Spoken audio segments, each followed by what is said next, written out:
ಈಗ ನಿಮಗೆ ಟ್ರೀಟ್ಮೆಂಟ್ ಯಾರಾದರೂ ಪೇಷಂಟ್ ಬಂದಾಗ PRP ಮಾಡಬೇಕು ಅಂತ next step by step procedure ಏನೆಲ್ಲ ಇರುತ್ತೆ ಅಂತ ಹೇಳಿ.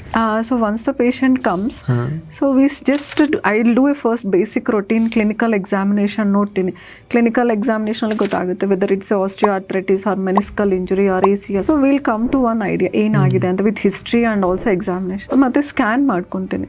So what is the root cause. So based on that we discuss ಅಂದರೆ ಎಷ್ಟು ಸಿಟ್ಟಿಂಗ್ಸ್ ಬೇಕಾಗುತ್ತೆ ಅಂತ. ಸೊ ಅವ್ರು ಒಪ್ಕೊಂಡ್ರೆ ನಾರ್ಮಲ್ ಆಗಿ ಏನು ಅವ್ರ ಬ್ಲಡ್ ಅವ್ರದ್ದು ತೊಗೊಂಡು so from the hand will take almost 15 to 20 ml for some up to 35 will take. So ಅದು ತೊಗೊಂಡು ಅದು ಪ್ರಾಸೆಸ್ ಮಾಡ್ತೀವಿ. 15-20 ml ತೊಗೊಂಡ್ರೆ hardly I will get 4 cc. ಆ 4 to 5 cc of PRP or GFC growth factor concentrate ಎಲ್ಲಿ damage ಆಗಿದೆ under image guidance I will give that. So if it's a cartilage under ultrasound or fluoro guidance ನಾನು ಅಲ್ಲೇ deposit ಮಾಡ್ತೀನಿ. ಅದು ಹೇಗೆ ಅಲ್ಲಿ ಕುತ್ಕೊಳ್ಳುತ್ತೆ correct ಆಗಿ ಅಲ್ಲೇ ಕೂತ್ಕೊಂಡಂಗಲ್ಲ but actually it will stay for few days but ಅದು it stimulates the host cells ಅಲ್ವಾ. ಫುಲ್ ವಿಡಿಯೋಗಾಗಿ ರಿಲೇಟೆಡ್ ಲಿಂಕ್ ಕ್ಲಿಕ್ ಮಾಡಿ.